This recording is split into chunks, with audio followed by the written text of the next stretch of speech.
selection construct is nothing but the condition. So what is condition and why I required condition, and if the particular condition is not get satisfied, then what I'm going to do? I'm going to print my second statement. If the given condition is false, then I'm going to have another option, that is nothing but my else part. So it is called two-way branching.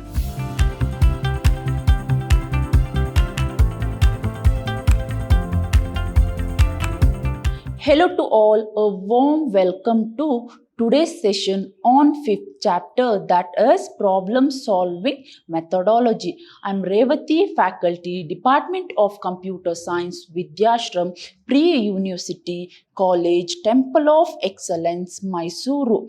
In my today's session, at the beginning, I'm going to discuss what is selection condition. That means why I required selection condition in my program. Along with that, I'm going to discuss simple if statement along with the example.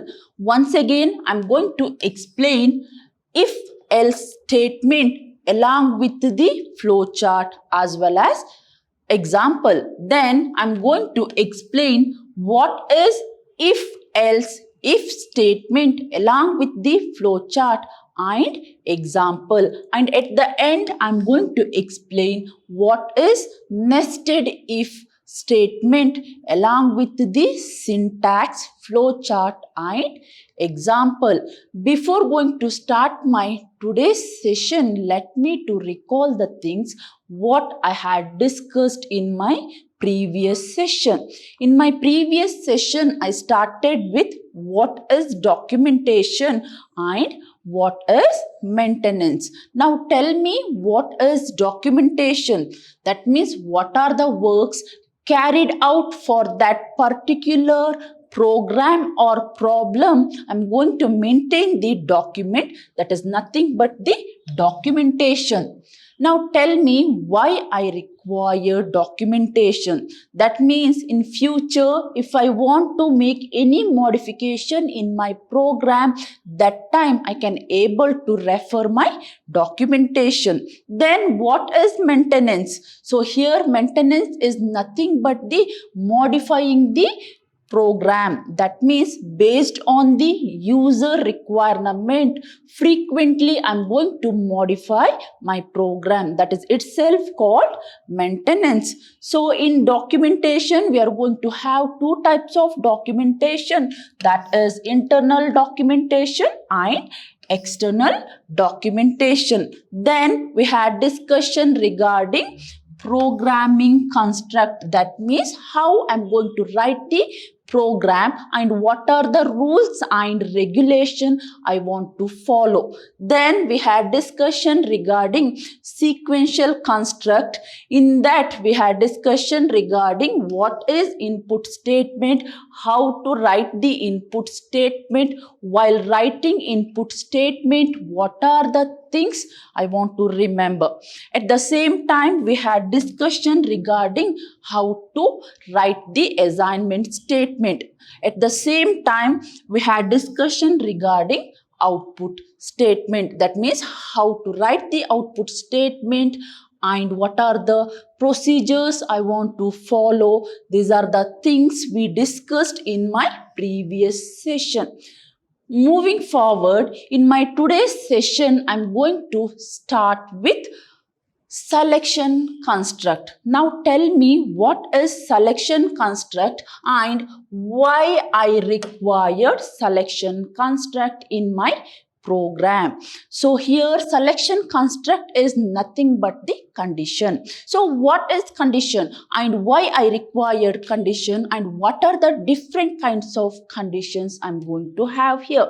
So here condition is nothing but the selection. That means when I'm going to have n number of option, in that I'm going to select particular option. So itself called selection. So the best example here you can able to consider that I want to borrow loan from the bank. So what I will do, I'm going to visit the bank and I'm going to collect the complete information about how to borrow the loan and what are the things or document I want to submit and how I'm going to return the loan. So these are the certain instruction I'm going to get from the bank. So here what is condition? That means whatever the condition they are going to apply, based on that I'm going to take the decision. For example, that is percent of interest. Along with that, what are the document I need to submit? Along with that, the time period. So these are the three conditions. Now based on these conditions, I'm going to take the decision. So this decision itself called condition statement. So it is known as conditional construct. That means whatever the condition I'm going to have, based on that I'm going to take the decision. For example, in C++ programming language, the selection construct plays very important role. That means by using selection construct, I'm going to write the condition. Based on that, I'm going to make the decision itself called conditional construct. This structure helps the programmer to take appropriate decision. That means suppose if the programmer want to take any appropriate decision based on the condition, that should be written in the program. So here we are going to have different kinds of programming construct. At the beginning, I'm going to have simple if condition. Then I'm going to have if else condition. Then I'm going to have if else if. Then I'm going to have nested if, and at the end I'm going to have multiple selections. So these are the 5 different types of conditional statement I'm going to have in my C++ programming language. Now tell me, what is selection construct? So here selection construct is nothing but the way used to make the decision based on the specified condition. For example, think that I have number 10 and I have number 20. Now I want to choose which is the larger number. Now I'm going to write the condition that if A, that is 10, is greater than 20. Based on this condition, I'm going to make the decision. So this decision itself called selection construct. At the beginning, I'm going to have simple if statement. So this structure helps to decide the execution of a particular statement based on the condition. That means it is one of the simple structure mainly used to decide the execution of particular statement based on the condition. That means in if statement, I'm going to write the condition. Based on that condition, the program is going to execute. This statement is also called one-way branch. That means the simple if statement is also called one-way branch. And the syntax for writing simple if statement here is, first I'm going to use the word, this is the keyword, if, open the brace. Inside that I'm going to write the condition, then close the brace, and I'm going to have two statement. That means if this condition is true, then execute my first statement. If this condition is false, then what's going to happen? It's going to execute my second statement. That means by default, we are going to have if condition, that is simple if condition. Here we are going to check the condition. When the particular condition is get satisfied, then at the beginning I'm going to print my first statement.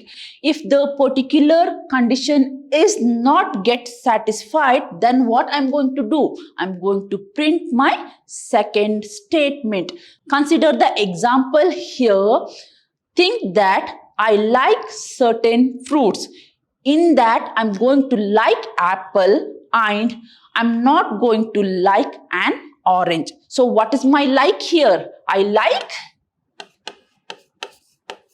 apple, but I don't like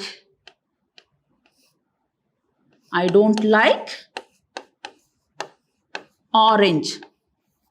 Now think that I have two fruits on my hand. That is, one is apple and one is orange. Now I'm going to write the condition.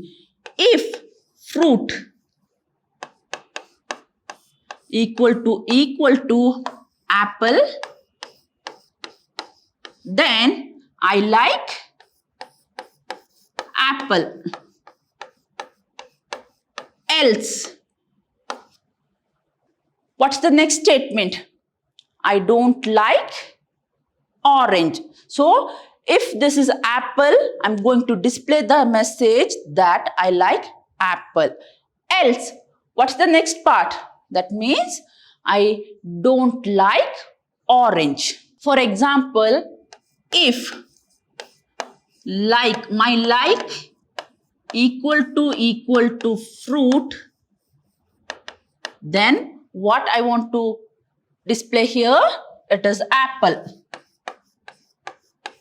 Else,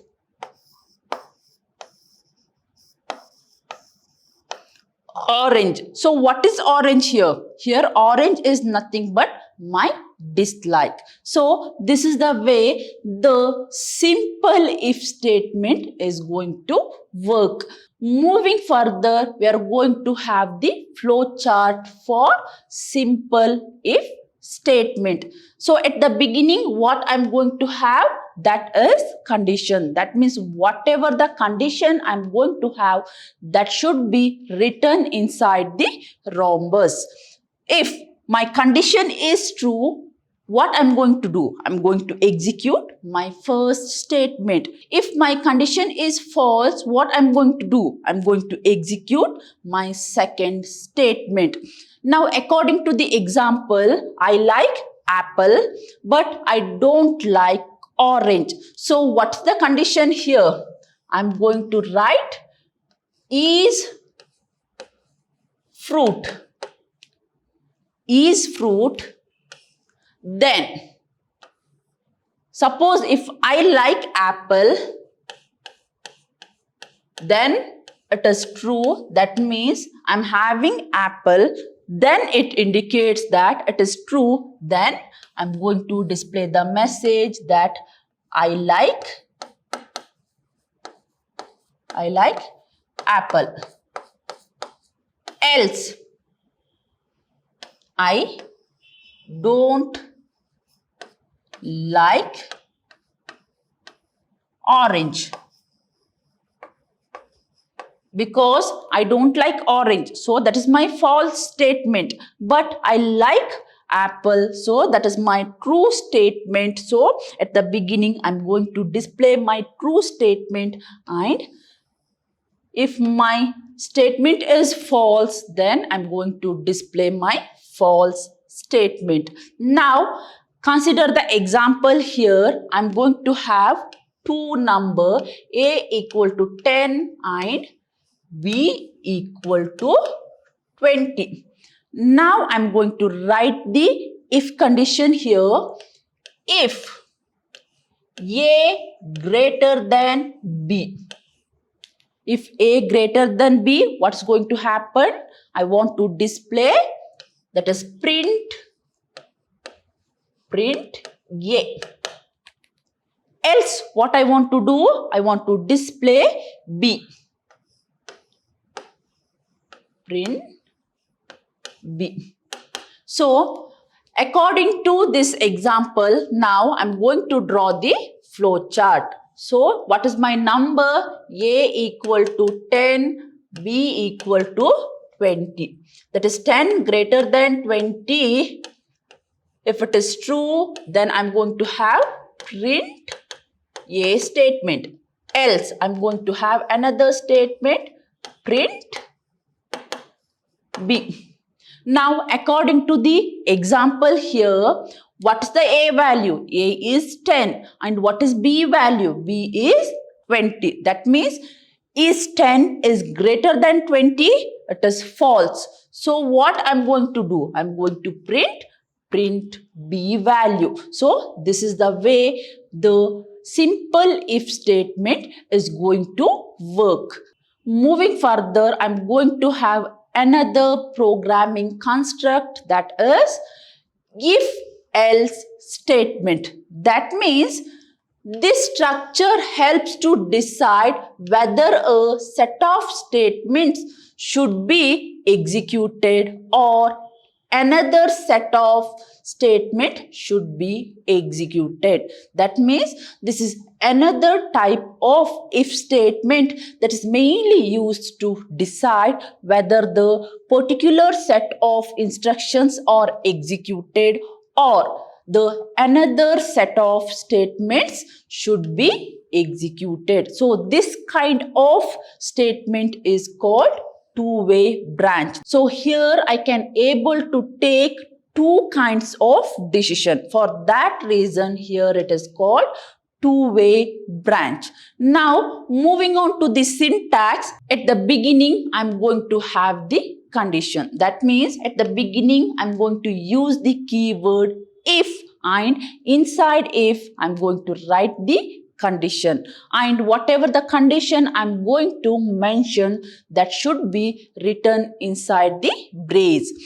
And I'm going to have first statement or I'm going to have second statement. That means it is called two-way branching. That means I'm going to have two results. If that particular condition is true, then at the beginning I'm going to have true value, or if the given condition is false, then I'm going to have another option, that is nothing but my else part. So it is called two-way branching.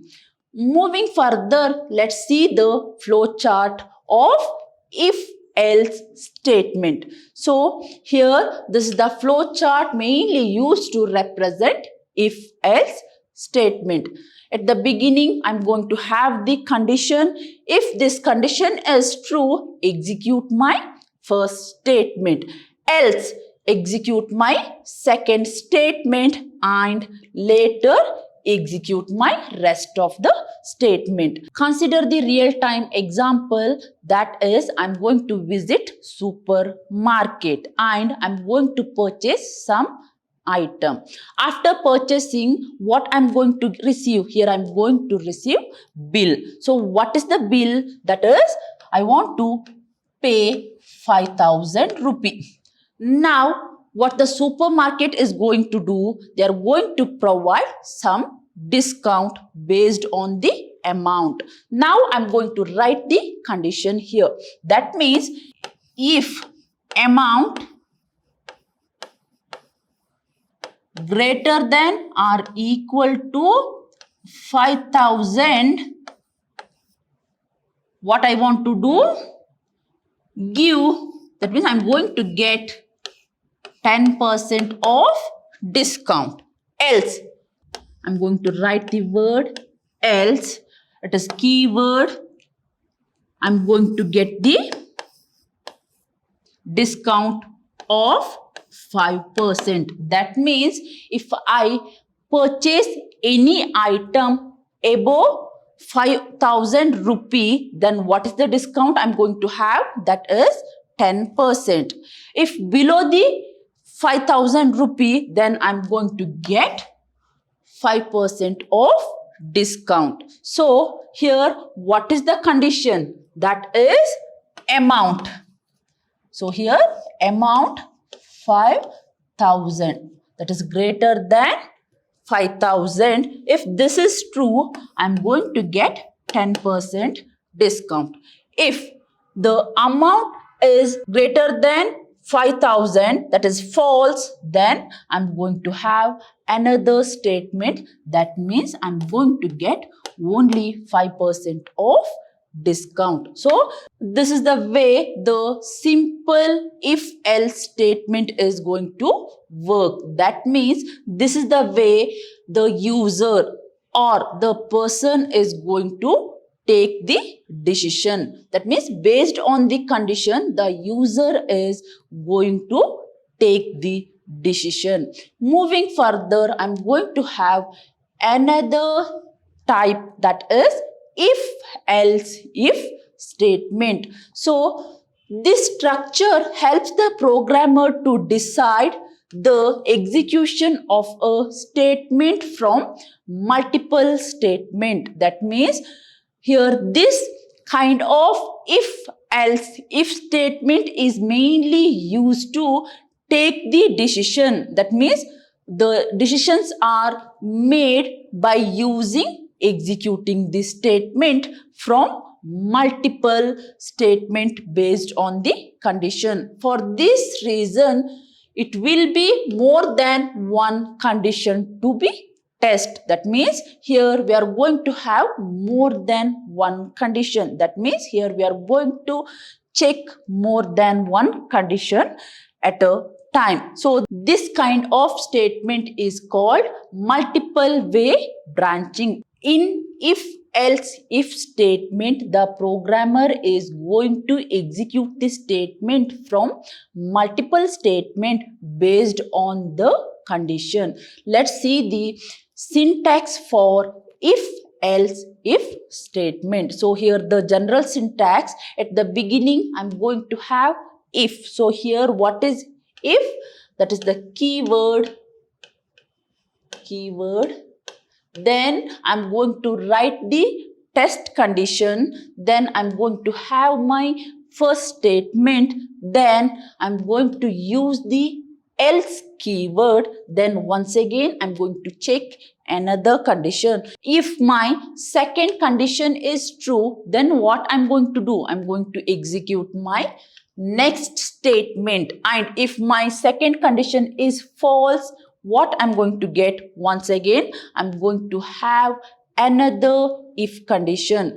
If that particular condition is true, I'm going to execute my statement. Else, I'm going to have my default statement. So here it includes more than one condition. Based on that, user is going to execute the condition. The best example here is, suppose if I want to check my result, then the best way here we can use if else if statement. That means at the beginning I'm going to have the keyword if mark greater than 85. What is the result I want to get? That is distinction.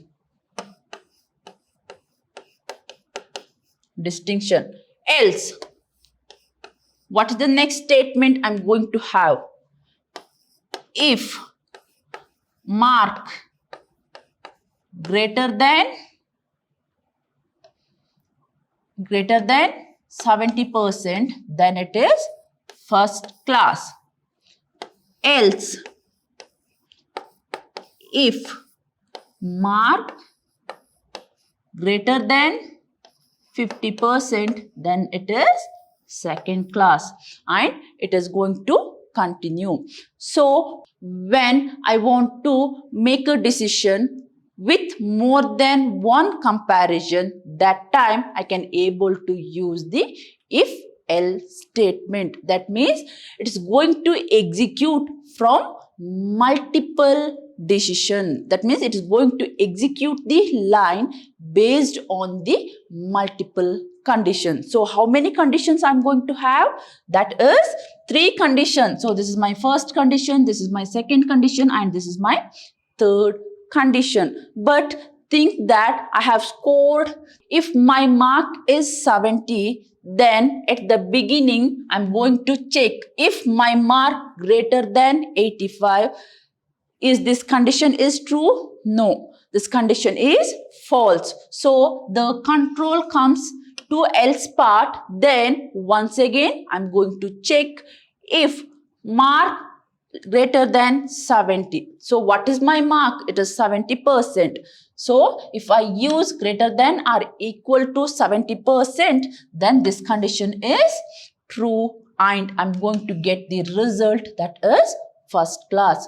So here, if else if statement is mainly used to make a decision when I'm going to have multiple condition. So this is the best example that I'm going to have how many conditions? It is 3 conditions. When I'm going to have multiple conditions, that time I can able to use if else if statement. Moving further, this is the flow chart mainly used to represent if else if statement. So at the beginning, I'm going to have 80%. That means my mark greater than 80. If it is true, I'm going to print 80%. If my marks is less than 80%, then I'm going to have this condition. And if my mark is once again less than 70%, I'm going to have another condition. And if my mark is less than 70%, I'm going to have default statement. That means here, if mark greater than or equal to 80%, then statement 1. For example, my mark is 70%.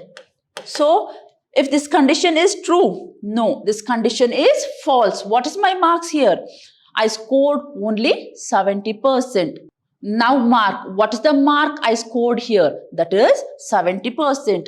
70% greater than or equal to 70%. So it is true. So I'm going to get the result that is first class. This is the way we can able to use if else if statement in my program. Moving further, I'm going to have another type of if statement, that is nested if statement. So what is nested if statement? The statement within the if statement, we are going to have another if statement. That means at the beginning, I'm going to have one if statement. Inside that, I'm going to write another if statement is called nested if statement. That means I'm going to use the if statement inside my if statement. That means the statement with the if statement is another if statement is called nested if statement. That is, think that this is the first if condition I'm going to have. Inside this, I'm going to write one more if. So, this process is going to continue. That means, inside one if statement, I'm going to use another if statement is called nested if statement. Moving further, this is the general syntax I'm going to have. That is, here if is nothing but the keyword, and here I'm going to write the condition. And my first if condition is true, I'm going to execute. Second if condition, in that I'm going to execute statement 1. If my second condition is false, then what I'm going to do? I'm going to execute my second statement. Else, once again, I'm going to have if test condition. That means if my first if condition is false, so what the cursor will do? That means the control directly comes to this else part. Then here if test condition 3, if it is true, execute my first statement. If this condition is false, then execute my next statement. So at the beginning, I'm going to have condition statement. If that condition is true, execute next condition. Else, my first condition is false, then directly go to the next if condition. So here the if inside another if statement is called nested if statement. That means in C++ programming language, I can able to use two multiple if statement together. That means I can able to club two multiple if statement. That means first I'm going to write one if statement. Inside that if, I'm going to write another if statement. In C++ programming language, I can able to combine more than one if statement together. That means I can able to write another if statement inside my if statement. So this type of writing if statement is called nested if statement. Moving further, in C++ programming language, I can able to combine if statement together. That means I can able to write one if statement inside another if statement, and these kind of if statements are called nested if statement. Moving further, let's see the flow chart. So this is the example flow chart for nested if statement. So at the beginning, I'm going to have one condition. If this condition is true, execute this condition. If this condition is false, execute my another condition. Once again, here I'm going to have two sections, that is true or false. If this condition is true, execute first statement. If this condition is false, execute my next statement. So here once again I'm going to have another condition. Once again I'm going to have two sections, that is true or false. If this condition is true, execute this statement. If this condition is false, execute this statement. Consider the example here. Think that I want to find the larger of three numbers. So what are the variables I'm going to have here? A, B and C. So think that A holds 10, B holds 20 and C holds 30. So at the beginning I'm going to have if condition. If A, what's the value of A? That is 10. Greater than 20, it is false. So no need to execute these many statement. So what I'm going to do here? Now here once again I'm going to have another if condition. That is, what is the value of B here? 20 greater than 30. It is false. So no need to print B value. What I want to do? I want to print C value. So what is the C value here? That is 30. That means in the given number, 30 is the largest number. Now take another possibility. That is here 10 is 40. Now what is the value of A here? It is 40. So here A is 40. What is the value of B? Here B holds 20. 40 greater than 20. Is it true or false? It is true. So I'm going to execute my next if condition. That is 40 greater than 30. That means what is the C value here? C value is 30. So 40 greater than 30. It is true once again. So I'm going to display the value 40. So here in the given number, which is the largest value, that is 40. So this is the way I can able to club multiple if statement together. So this kind of combining multiple if statement together is called nested if statement. Once again, so here I'm going to write if A greater than B. If it is true, once again A greater than C. Else B greater than C. So what is the value? I'm going to have a 40, B 20 and C is 30. At the beginning, I'm going to check what's the A value. 40 greater than, it is 20. It is true. So I'm going to have another if condition, that is 40 greater than 30. Once again true. So what I will do? I'm going to display the true value. That means I'm going to display a value. Here what is the A value? That is nothing but 40. So this is the way we can able to use nested if statement in our program. So dear student, in my today's session, I started with what is conditional statement. Along with that, we had discussion regarding simple if. Then we had discussion regarding if else statement. Then we had discussion regarding if else if statement. Then we had discussion regarding nested if statement. And dear student, from the examination point of view, it is very important. Dear students, let's meet in my next session with some more information about problem solving methodology. Until then, keep watching and keep learning. Thank you.